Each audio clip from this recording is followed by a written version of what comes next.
के बाद विश्व रिकॉर्ड बनाएगा, ऐसा राज बनाएगा कि हर परिवार के पास सरकारी नौकरी होगा। बिहार का ऐसा कोई परिवार नहीं बचेगा जिस परिवार के पास सरकारी नौकरी ना हो। यानी सब लोग बिहार सरकार में काम करेंगे तो सरकार तेजस्वी अकेले नहीं चलाएगा, साथ ही साथ बिहार के हर एक बिहारी सरकार को चलाने का काम करेगा। ऐसा बिहार हम लोगों को बनाना।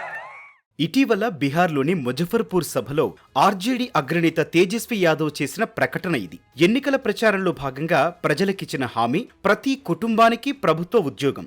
మహాకూటమి ప్రభుత్వం రాగానే తొలి కేబినెట్ భేటీలో మొదటి నిర్ణయంగా దీన్ని ఆమోదిస్తామని స్పష్టం చేశారు. ఉపాధిపై ఆశగా ఉన్న యువత, మధ్యతరగతి కుటుంబాలు లక్ష్యంగా ఇచ్చిన ఈ హామీ శక్తిమంతంగా కనిపిస్తోంది. అయితే ఈ ప్రకటనపై భిన్నాభిప్రాయాలు వ్యక్తమవుతున్నాయి. అందుకు నిధులు ఎక్కడి నుంచి వస్తాయని ఎన్డీఏ ప్రశ్నిస్తోంది. అసలు ఇంటింటికి ప్రభుత్వ ఉద్యోగం ఇవ్వడం సాధ్యమా? అంతమందికి ఉద్యోగాలిస్తే ఎంత బడ్జెట్ కావాలి? బీహార్ జీడీపీ, బడ్జెట్ లెక్కలు ఏం చెబుతున్నాయి? బీహార్ ప్రస్తుత జనాభా సుమారు 13.5 కోట్లు. ఆ రాష్ట్రంలో ఉన్న కుటుంబాల సంఖ్య దాదాపు 2.90 కోట్లు.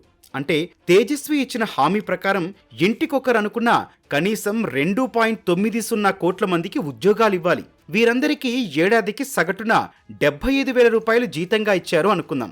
అప్పుడు ఏటా జీతాల కోసం ప్రభుత్వానికయ్యే ఖర్చు 26 లక్షల కోట్ల రూపాయలు. మరి బీహార్ జీఎస్డీపీ 2024-25కు గాను 8,54,000 కోట్ల రూపాయలు. ప్రస్తుత వార్షిక బడ్జెట్ చూస్తే 3,17,000 కోట్లుగా ఉంది. అంటే ఈ హామీని నెరవేర్చాలంటే జీఎస్డీపీకి మించి 3 రెట్లు, బడ్జెట్కి మించి 8 రెట్ల నిధులు అవసరం. ఈ లెక్కలు చూస్తే ఇంటింటికి ఉద్యోగం దాదాపు అసాధ్యమనే చెప్పాలి. ఎందుకంటే బడ్జెట్కు మించి ఒకే రంగంలో 8 రెట్లు పెట్టే అవకాశమే ఉండదు. అప్పులు తీసుకొద్దామన్నా సాధ్యం కాదు. అందుకే ఎన్డీఏ కూటమి నేతలు ఈ హామీపై తీవ్ర విమర్శలు చేస్తున్నారు.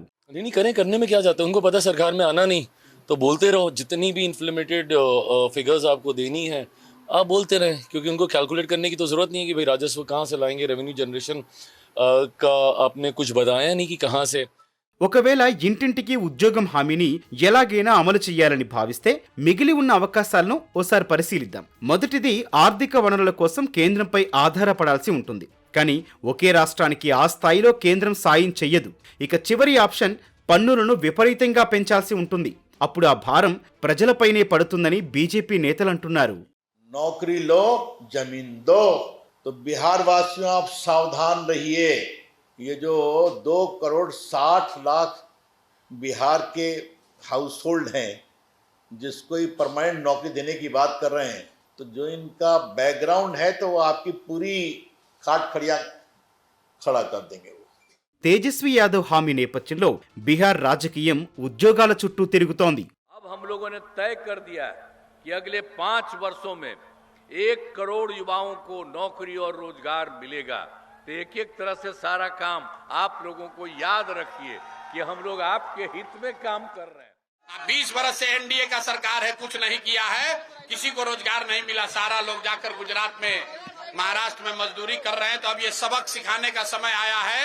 15 दिन के अंदर संकल्प लीजिए, एक बार रोजगार के लिए पलायन बंद करने के लिए वोट दीजिए, तभी सुधार होगा. బీహార్ ప్రజలు ఎవరికి పట్టం కడతారో నవంబర్ 14న తెలుస్తుంది.